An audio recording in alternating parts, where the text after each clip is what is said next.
Okay, Team Steam Star, finishing up here. We've had a great day of cleaning carpets, cubicle panels, upholstery, getting this facility clean and healthy. And wow, we can really see a great clean line there. Can you tell where we stop and start? Right there where his feet are, we haven't cleaned yet. Can you see it? Amazing.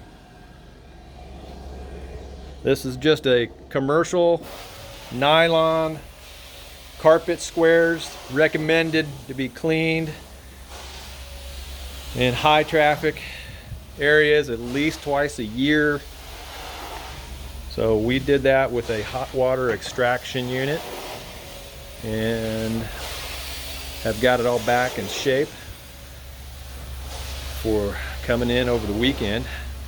And this will probably take about 12 to 24 hours of dry time, and then they can get back into work on Monday morning, and it'll be great. Ain't that right, Team Bock? All right, good job, fellas. Good job, young. Hey, Colt. Good job, man.